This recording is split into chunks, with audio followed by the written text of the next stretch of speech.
Being a heart-centered man is a beautiful thing. It's important. Having a closed heart does no one any real good. That's not what we're here to do. We're here to learn how to have that heart open. And you do have a very beautiful heart. It's compassionate. Just to even be sensitive enough to say what you did about a woman's emotions to this woman, right?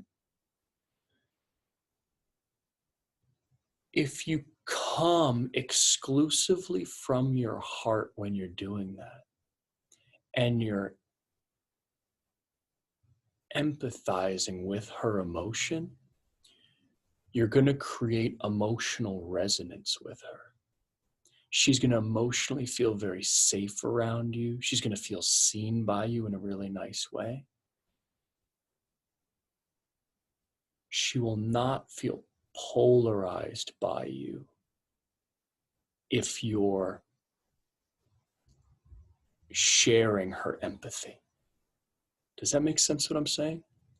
And the other men on the call, if that makes sense what I just described, just raise your hand so I know that the rest of you also. Okay, excellent.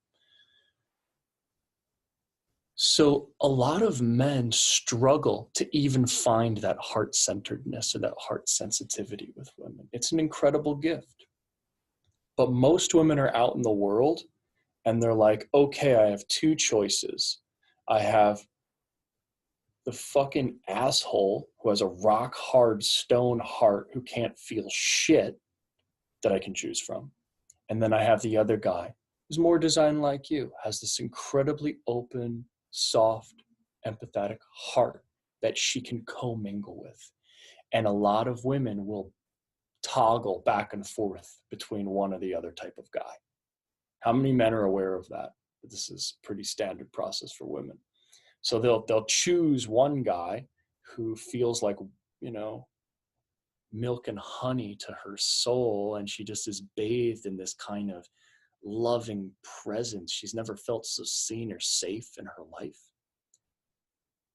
And then at a certain point, that's not it for her anymore. And she's going to look out into the world at her options, and she's going to be like, okay, I need the alternative. I need the guy who's closed heart, but he's hard. Do you know what I mean by hard? He's just a hard fuck, right? And that hardness, she wants to fuck. She wants to be fucked by that hardness.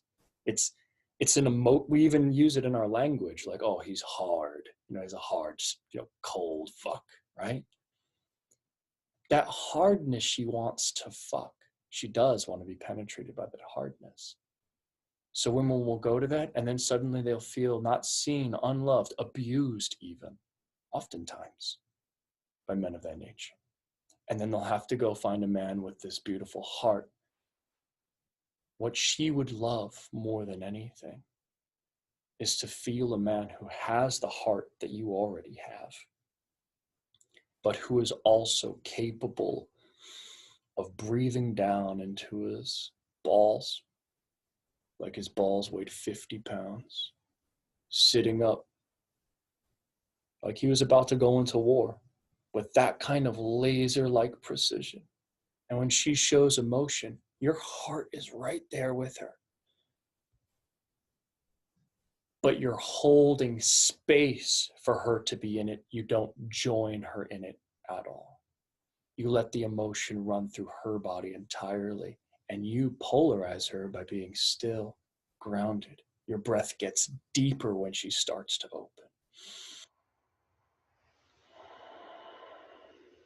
Now, as I describe this, nothing overtly sexual has to happen. You don't even need to be directly looking at her. You can do this in the most appropriate way, without violating her in any sense, just by offering that kind of presence to somebody. It's going to start polarizing them immediately. This is why women fall in love with their therapists all the time, because it's someone who's holding space for their emotional process and giving them guidance, but not processing the emotion with them. Do you guys understand that?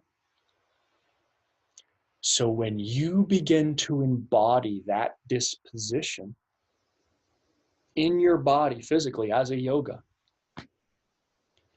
she's going to feel your heart openness and the part of you that could fuck her open to God through that penetrative hardness.